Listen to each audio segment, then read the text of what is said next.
Hey everyone, welcome to the review of the PWTOYS 112 scale action figure of Ghost Rider. This version of Ghost Rider is obviously based on the movie version in which Nicolas Cage was starring. It's very obvious it's him.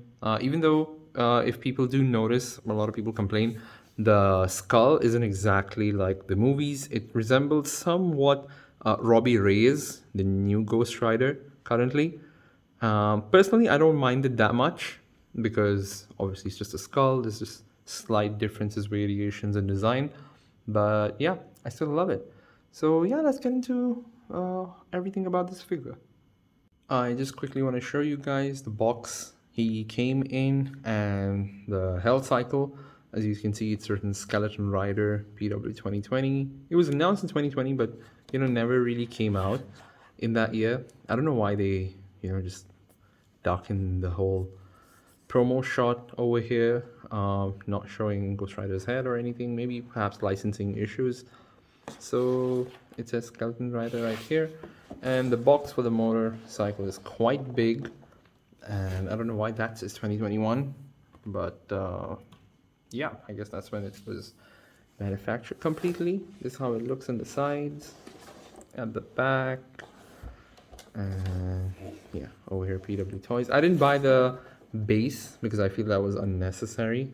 Ghost Rider just needs his motorcycle and him. So these are all the accessories he comes with. There's open palm hands for the human form, fisted hands, slightly open hands, trigger finger hands. I wish we also got like, fisted hands with the gloves on. There's only like slightly open, hands over here we can see. He comes with a shotgun, just a regular shotgun. I wish he had, the hell shotgun or whatever. It's got a nice feature. The thing moves. Perhaps you can see the shell inside. He comes with this as well. I do wish this was a little more brighter. It looks a bit dull, the fire effect. It's soft plastic rubbery, but yeah, this hand is attached to it. This is a metal chain, which I feel is pretty cool. You can, make Ghost Rider. I kind of wish it was posable in some way. Maybe there was like small wires going through it so it can stand up. Maybe you're like Ghost Rider trying to hook an enemy or something. That would look pretty cool. This hand right here is pretty cool. I personally find it to be really amazing. Although I wish both hands had it, only the left palm has it. It's got a magnet in it, and this fire effect sticks to it. It looks pretty cool. I wish we also had more fire effects. That would look much amazing. And then comes the main thing here, the Nicolas Cage head. At first glance, honestly, gives a resemblance to him. Truth be told, you can say that they did a pretty good job with this. It doesn't feel like it's cheap plastic. Oops, sorry. And the paint job is pretty well done. Honestly, I really like it. I was surprised by how good this was done. Like, obviously, it's not a perfect, accurate, 100% Nicolas Cage face, but you can see the likeness there. Okay, so here's a quick look at how we swap the heads. Do note he has a light up feature in here. You can just kind of like take the head off and you see the internal circuitry. You can pull this out to replace the batteries. I'll show the light up feature in a second after I put this head back. Yeah, there he goes. So you technically need a magnet to light it up. He doesn't come with a magnet, so that sucks, but yeah. So you just tap it up here and you can see his eyes lit up. So let me switch off the lights and there you go. It looks pretty cool, actually. I know in the camera it isn't very clear, but it does look pretty cool from where I'm seeing it. Perhaps if you use like, for photography, you can work with the lighting and it'll look much better. The health cycle also has a light up feature, which we'll get into quickly. So yeah, for the head, you just pop it off. I do wish the head could close like the jaw was articulated, but it's kind of like soft plastic. So it just moves up a little bit and down. His mouth stays open technically forever. I wish it was articulated, but it isn't, sadly. You pop the head off just like that. You get the Nicolas Cage head, and you just pop it in there. Yeah, there you go. You hear the pop sound. Actually, it fits quite well. Looks pretty good on him. If you want to change the fist to the normal one, I don't like the human hands because, like, I mean, the hands with no gloves, because this is all like soft plastic, and the hands are such a pain in the ass because they also quite small. The holes are to fit it in, so it takes quite a bit of effort to put it in. Also, do know when you remove the hands, you can take this off completely. Just give him a look without those spiky gauntlets. Actually goes well if you're just using his human form. These are made of like somewhat like cheap plastic, to be honest. Even the paint job and the spikes isn't very perfect, like you can see. But yeah, it's too little of a detail to pay attention to. Personally, I don't mind it at all. Trying to put this thing. Oh my god, it's gonna take a moment. It's quite hard, I feel. Yeah, there you go. And yeah, there you go. It fits pretty good. His hand, the gloved hand or the one with no gloves. Looks pretty good actually. Okay, so let's get into the articulation of this guy pretty quick. Head moves side to side. It's a bit stiff. Both heads are actually quite the same because they both are on this kind of, hole, and it just pegs into there. So he looks down this much, looks up just a little. I'm really surprised by one main thing, how the clothing does not hinder the articulation at all. For example, it can go up that far, down, goes up. Not too much, but still a decent amount. You can play around with that. Double jointed elbows, no hindering at all. This, as you can see, this annoys me a little because, it's human flesh and he's in his rider form. So I just pull the gauntlet up a little bit. The hands are all on a ball joint, as you can see. The torso actually bends quite a bit. I am very impressed by this, and goes back also quite a bit. Pretty great. This is how far the legs go up. See, as you can see, it doesn't hinder the articulation. It's not stretching so much that it's going to tear something up. And double jointed knees, and the feet are on a ball joint, swivel up and down. Yeah, for articulation, he's surprisingly very, very good. I totally love it. Now, before going into the size comparison, let's take a quick look at the health cycle. I say it's pretty amazingly done. I really like all the black wash and all the details.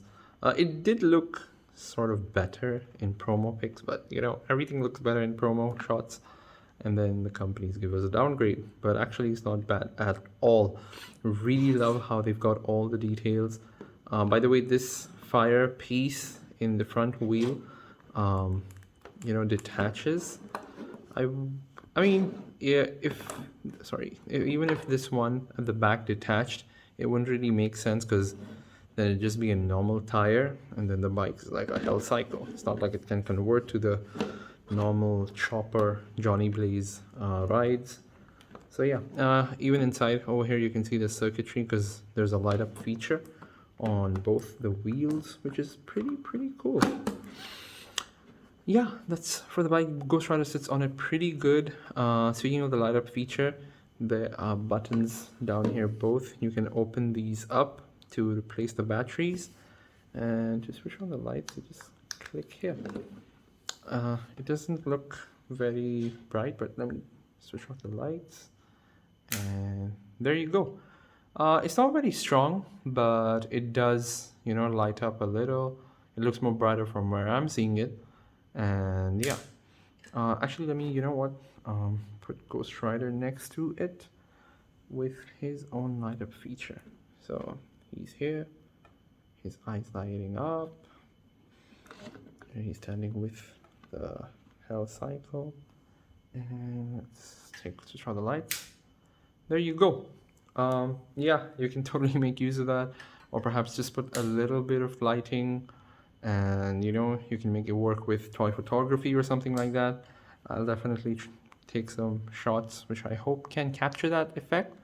But it's a good feature to have, honestly. Okay, so let's do a quick size comparison with a bunch of figures from different lines.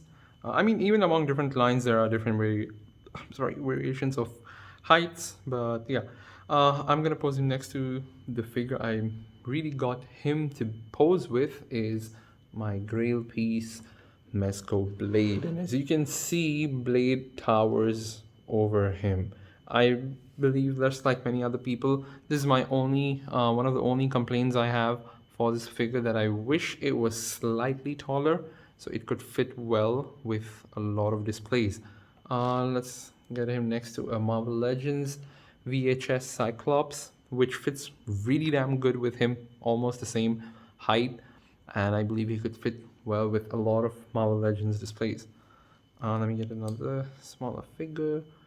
The SHF Spider-Man from the PS4 game looks pretty tiny in front of all of them. And yeah, let me get these guys out quick and put some other ones, like you can put a Revoltech figure next to him, my custom Red Hood from the Arkham Knight figure. Now the Arkham Knight figure isn't very tall in the Revoltech line, but as you can see, still bigger than him. Let's put next to a Mafex, the Mafex Gambit. Actually, he fits pretty well with Mafex, like almost the same height. So I believe you can mix him with Mafex. What is it? Figures. Sorry, just lost the words right there. The last few figures. Here he is next to the NECA Kratos, which is massive. I have to get him in the frame properly. So yeah, that's how Kratos looks. He has a problem with standing, so I'm just holding him. And let's see, last few figures. Get the Figma Doomslayer. Guy who kills demons from hell. Ghost Rider is from hell, kills demons from hell too. And speaking of hell, last but not least, let's put him next to the McFarlane Spawn. He looks absolutely huge. That's a custom cape I gave him, the McFarlane Spawn from the MK11 game. Yeah, so this is all for size comparison. So do comment on your thoughts below about this figure. This brings us to almost the end of the review. I hope you enjoyed watching, and share your opinions. What do you think? My personal opinion is that this figure is 8 or 9 out of 10. Personally, I love it. I don't have any issues majorly apart from just its scale. Quite literally, that's my only issue.